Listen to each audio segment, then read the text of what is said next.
K Nambiar. 1932లో K Nambiar అనబడే Malayali civil engineer ప్రభుత్వోద్యోగిగా ఉంటూ తిరువణ్ణామలైలో రోడ్లు వేయించారు. ఆయన మొట్టమొదటి తార్ రోడ్డుని ఆసుపత్రి నుంచి రమణాశ్రమానికి వేశారు. ఆయన భక్తి అలాంటిది.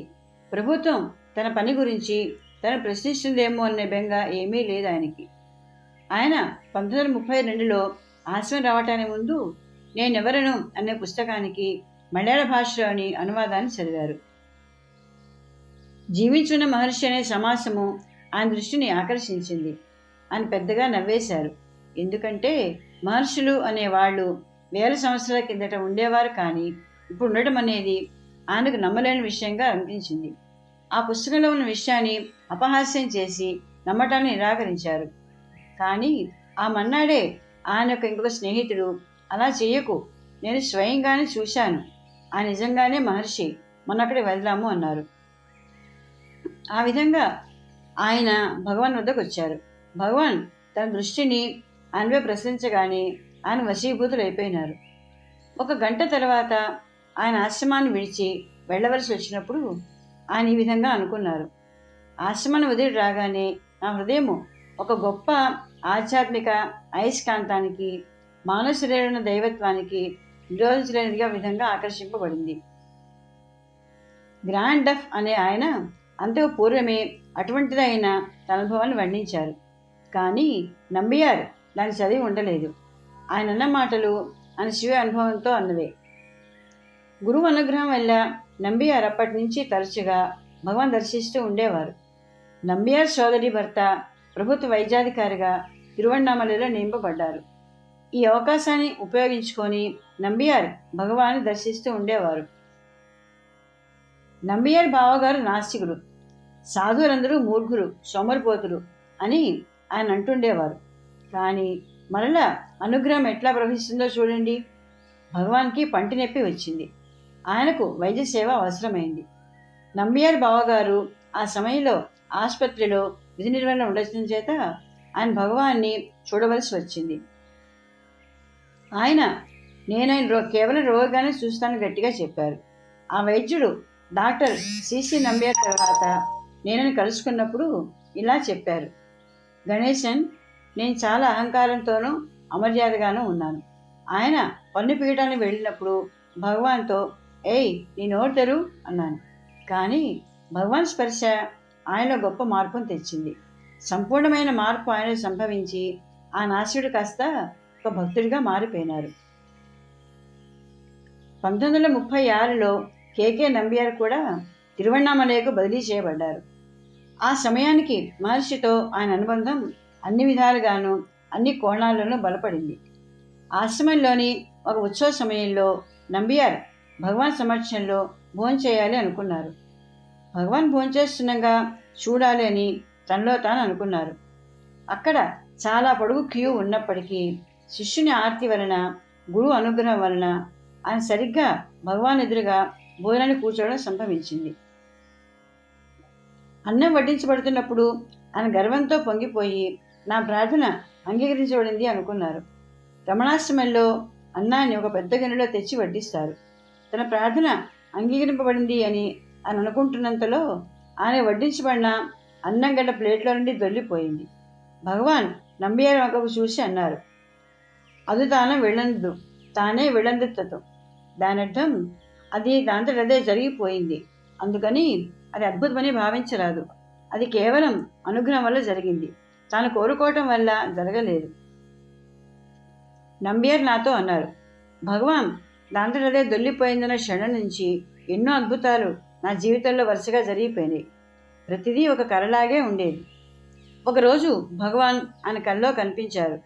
ఆయన నంబియార్కి నల్లగుడ్డతో బైండ్ చేసిన ఒక నోటు పుస్తకాన్ని చూపించారు. ఆయన ఆ పుస్తకం యొక్క మందము, పేజీల సంఖ్య, సైజు చూపించారు. భగవాన్ కలలో నాకు ఈ నోటు పుస్తకం కావాలి అన్నారు. నంబియార్ అర్థాంతరంగా నిద్రలేచి టేబుల్ సొరుగులాగి చూశారు.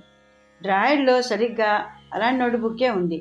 ఆ నోటు పుస్తకం చేత పట్టుకొని పరుగున భగవాన్ వద్దకు వెళ్ళి, భగవాన్, మీరు నా కల్లో కనిపించి ఈ పుస్తకాన్ని అడిగారు. భగవాన్ తన పరిచారం వైపు తిరిగి అన్నారు, నేను గత 3 రోజులుగా ఇదే పుస్తకం కోసం నిన్ను అడుగుతున్నాను. నేను ఈ వివరాలన్నీ కూడా నీకు చెప్పాను అన్నారు. చూడు నంబియార్ దాన్ని తీసుకుని వచ్చారు. భగవాన్ పరిచారకునికి అటువంటి పుస్తకం కావాలని అడుగుతున్నారు. ఎందుకంటే ఆయన కావ్యకంఠముని యొక్క రమణగీతని మలయాళ భాష రాయాలి అనుకున్నారు. చూడండి, నంబియార్ ఆ పుస్తకాన్ని భగవాన్కి ఎలా తెచ్చి ఇచ్చారో. కానీ నంబియార్ గుర్తుంచుకొని అన్నారు, అదుతానా విళందవు. అది దాంట్లో అదే జరిగింది. అది ఏమీ అద్భుతం కాదు, అది అనుగ్రహం వల్లనే జరిగింది.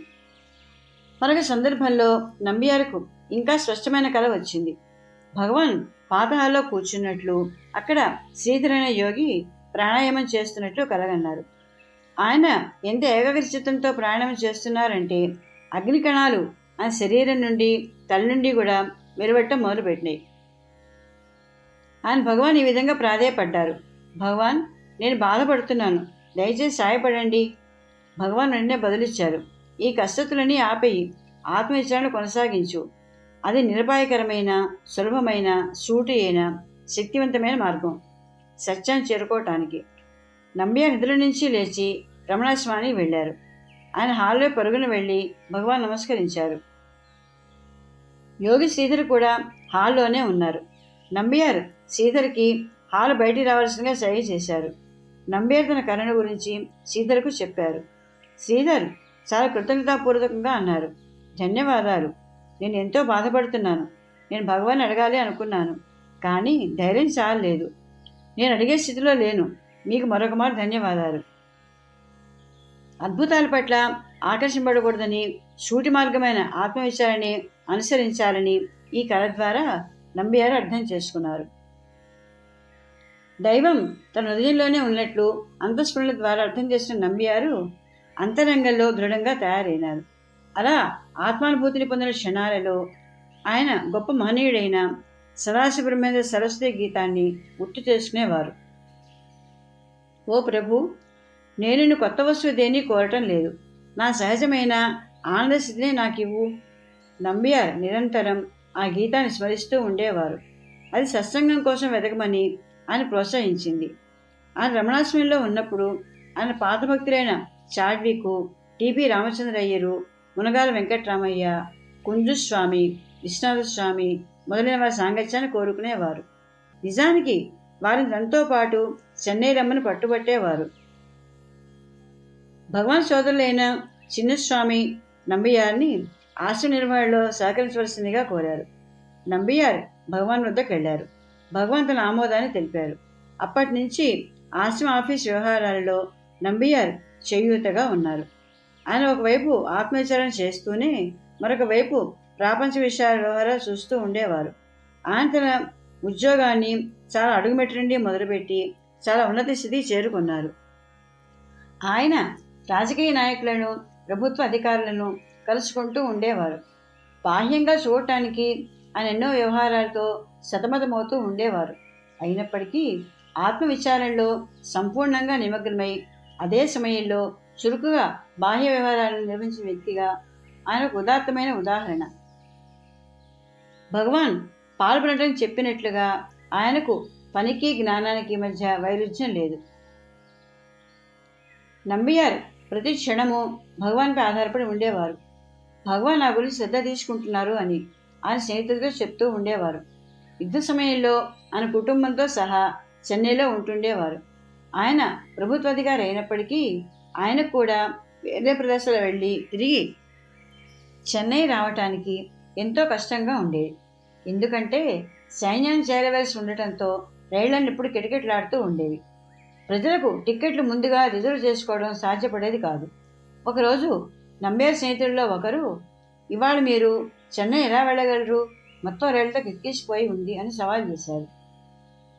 నంబియార్ పూర్తి విశ్వాసంతో బదులిచ్చారు, నా భగవాన్ నా విషయం చూసుకుంటారు అని. ఆయన స్నేహితుడు ఎగతాళి చేశాడు, మీ పిల్లలతో కలిసి మీరు 5 ఉన్నారు. ఒకరు అయినట్లయితే ఎట్లాగో ఒక పెట్లోకి తోసేసేవాళ్ళం. నంబియార్ అంటూనే ఉన్నారు, నా భగవాన్ నన్ను చూసుకుంటారు, దిగులు చెందవద్దు. నంబియార్ విల్లుపురం వరకు వెళ్ళి ఎక్స్ప్రెస్ రైలు కోసం వేచి ఉన్నారు. అది వచ్చినప్పుడు పూర్తిగా కిక్కిస్తున్నట్టు కనపడింది. వాళ్ళు రైలు ఎక్కించడానికి సాధారణంగా వచ్చిన స్నేహితుడు, నేను జరుగుతుందని అంటూనే ఉన్నాను అన్నారు. నంబియార్ దృఢంగా అన్నారు. మీకు భగవాన్ గురించి తెలియదు. అలా అంటూనే ఇంజిన్ వరకు వెళ్ళారు. ఇంజిన్ పక్కనే ఒక కొత్త తాళం పెట్టబడిన ఫస్ట్ క్లాస్ బోగి ఉంది. ఆయన ప్రభుత్వ అధికారి కావున ఆయన స్టేషన్ మాస్టర్ దగ్గరికి వెళ్ళి ఆయన బోగి తాళం తీయవలసిందిగా కోరారు. ఆ కుటుంబం మొత్తం ఆ బోగిని మొత్తం ఆక్రమించుకుంది. ఆయన ఎప్పుడు సంఘటన గురించి మాట్లాడినా పారవస్యంలో మునిగి కన్నీరు కార్చేవారు. ప్రపంచ విషయాలైనా సరే భగవాన్పై పూర్తి విశ్వాసం ఉంచు. రైల్లో సీట్ దొరకాలన్నా సరే గణేశన్, అది అద్భుతమేమీ కాదు, అది పరిపూర్ణమైన విశ్వాసం మరియు కరుణ. కేకే నంబియార్ విధి నిర్వహణలో అమెరికాకి, ఇంగ్లాండ్కు పర్యటించారు. ఈ అన్ని పర్యటనలోనూ భగవాన్ మార్గం చూపి భగవాన్ భక్తులను కలుసుకునేలా చేశారు. ఆ సంఘటనలు చాలా ఆసక్తికరంగా ఉంటాయి. ఆయన ఆ జ్ఞాపకాలన్నింటినీ ది గైడింగ్ ప్రెజెన్స్ ఆఫ్ భగవాన్ అనే తన పుస్తకంలో భద్రపరిచారు. అమెరికా నుండి వస్తూ ఆయన మూవీ కెమెరా, ఒక ఇప్పటి వీడియో కెమెరా లాంటివి తీసుకుని వచ్చారు. ఆ 1940 దశకంలో భారతదేశంలో అది గొప్ప అద్భుతమైన వస్తువు. అది ఒక అద్భుతమైన వస్తువే కాదు, అది భగవాన్పై చిత్రాలు తీయటం లభించిన గొప్ప వరం. అందువల్లనే భగవాన్ చిత్రాలను మనం చూడగలుగుతున్నాము. దాంతోపాటుగా చార్లీ చాప్లిన్ సినిమా తీసుకుని వచ్చి భగవాన్ చూపించారు. నేను భగవాన్ పక్కనే కూర్చుని ఉన్నాను. భగవాన్ ఆ సినిమా చూస్తూ మనసారా నవ్వేశారు. ఆయన ఆ సినిమాను బాగా ఆనందించారు. అది చూసి నేను కూడా చార్లీ చాప్లిన్ అభిమాని అయిపోయినాను.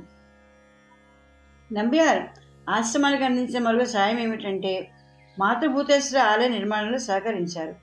సాధారణంగా ఒక ఆలయాన్ని ఒక సపతి ఆధ్వర్యంలో నిర్మిస్తారు. ఆయనకు సాంప్రదాయకంగా ఎలా ఆలయాన్ని నిర్మించాలనే శాస్త్రం బాగా తెలిసి ఉంటుంది. వైద్యనాథ సపతి అనే ఆయనకు ఆలయ నిర్మాణ బాధ్యతను అప్పగించారు. కానీ నంబియార్ను కూడా పిలిపించారు. నంబియార్ భగవాన్ వద్దకు వెళ్ళి, చిన్నస్వామి నన్ను ఆలయ నిర్మాణంలో సహకరించమంటున్నారు, నాకు ఆ విషయాలేమీ తెలియవు అని చెప్పారు. భగవాన్, పర్వాలేదు, ఆయనకు సాయపడండి అన్నారు. ఆలయ నిర్మాణం పూర్తయి ఉత్సవాన్ని పూర్తయినాక ఒక ఫోటోగ్రాఫర్ని రప్పించి వారిద్దరి ఫోటోను తీయించారు. ఆ ఫోటోను చూసి భగవాన్ ఇట్లా వ్యాఖ్యానించారు: శాస్త్రీయమైన సాంప్రదాయ ఇంజనీరు వైద్యనాథ సపతి, ఆధునిక సపతి నంబియారు కలిసి ఉన్నారు. 1950 ఏప్రిల్ నెలలో భగవాన్ పరిస్థితి క్షీణిస్తూ ఉన్నప్పుడు భగవాన్ దేహాన్ని ఎక్కడ సమాధి చేయాలనే వివాదం ఏర్పడింది. భగవాన్ ఏ అభిప్రాయాన్ని వెల్లడించినప్పటికీ ఆయన ప్రదేశం కూర్చి ఒక నిర్ణయం తీసుకున్నట్టు కనిపించారు. భగవాన్ చనిపోయిన రోజు రాత్రి నంబియార్కు ఒక స్పష్టమైన కల వచ్చింది. ఆయన స్వప్నంలో భగవాన్ నా తాతగారైన నిరంజన స్వామితోనూ తండ్రి గారైన వెంకట్తోనూ తలుపులు వేసిన గదిలో సమావేశమైనారు. ఆ తలుపు ఓరగా తెరిచి ఉంది. గుమ్మం బయట నిలబడి ఉన్న నంబియార్ని లోపల పిలవమన్న భగవాన్ కంఠం వినిపించింది. భగవాన్ అప్పుడు ఒక డ్రాయింగ్ గీసి వారందరినీ ప్రస్తుతం భగవాన్ సమాధులను చూడటం తీసుకుని వెళ్ళారు. ఇప్పుడు సమాధులను చూడటం నిర్మించాలని మిగిలిన వారు అనుకోలేదు. తన కర్ర సాయంతో భగవాన్ తన సమాధి ఎక్కడ ఉండాలో గీసి చూపించారు. నంబియార్ నిద్ర లేచి మా తాతగారితోనూ మిగిలిన వారితోనూ తన స్వప్నం గురించి తెలిపారు. వాళ్ళు ఆయన మాటలు తోసిపుచ్చి, నువ్వు నీ కలలు, మేము నీ కలల గురించి వినబోవటం లేదు. మేము ఏ చోట్లో అయితే కట్టాలని నిర్ణయించుకున్నామో అక్కడే నిర్మిస్తాము. మీరు జోక్యం చేసుకుని అక్కర్లేదు. మీరు ఇతరులతో మీ కళను గురించి చెప్పనవసరం లేదు. వాళ్ళు ఆయన కళ గురించి ఆయన అపహాస్యం చేశారు. వాళ్లకు అన్నం గడ్డ దాంతో అదే జారిపోవడం అనే మాట వెనుక ఉండే శక్తి గురించి అవగాహన లేదు. మా తాతగారు ఆయన సవాల్ చేశారు, మీరు అక్కడ సమాధి నిర్మించాలంటే నా శవం మీదే నిర్మిస్తారు అని. కానీ టౌన్లో ప్రముఖులందరూ అన్నామలై పిళ్ళై ఆధ్వర్యంలో వచ్చి నంబియార్ కల్లో చూసిన ప్రదేశంలోనే సమాధి నిర్మించవలసిందిగా చెప్పారు. ఏ కారణం లేకుండానే వారి ఎంపికకి అందరూ కట్టుబడవలసి వచ్చింది, మా తాతగారితో సహా. నంబియార్ గురించి ఒక వ్యక్తిగతమైన సంగతి చెప్పాలి అనుకుంటున్నాను. నేను ముంబైలో పనిచేసేటప్పుడు నాకు వింత ఆశ్చర్య అనుభవం జరిగింది. నేను నా ఉద్యోగాన్ని రాజీనామా చేసి వారణాసి పారిపోయినాను. నేను ఎక్కడ ఉన్నానో ఎవరికీ తెలియదు. ప్రతివారు నేను ఏమైపోయినానని ఆశ్చర్యపోతున్నారు. నేను 6 రోజుల పాటు స్పృహ లేకుండా ఉన్నాను. నంబియార్ ఒక ప్రైవేట్ కంపెనీలో చీఫ్ ఇంజనీర్గా పనిచేస్తున్నారు. ఆయనకు ఒక స్వప్నం వచ్చింది. భగవాన్ ఆయన కల్లో కనిపించి, నేను బోర్లా పడుకొని ఉన్నట్లు నా వీపు మీద పెద్ద పుండు ఉన్నట్లుగా చూపించారు భగవాన్. ఆయన చేతిని నా వీపుపై ఉంచి, నంబియార్, గణేశన్ చూడు, అతనికి ఇది ఉన్నది, నేను అతన్ని కాపాడబోతున్నాను. ఆయన తన చేతిని తీసివేయగానే ఆ పుండు మాయమైంది. ఆయనప్పుడు, నంబియార్, వెళ్ళి వెంకటికి చెప్పు, గణేష్ బాగవుతాడని, నేను అతన్ని బాగా కాపాడాను. సరిగ్గా అదే జరిగింది. భగవాన్ కృప వల్ల నేను ఈనాడు ఏ పాదభక్తులైతే భగవాన్ పవిత్ర పాదాన్ని ప్రస్తుతించారో వారిని ప్రశ్నించగలుగుతున్నాను. నంబియారికి నేను అనుకోతో ప్రణామాల్ని అర్పించుకుంటున్నాను.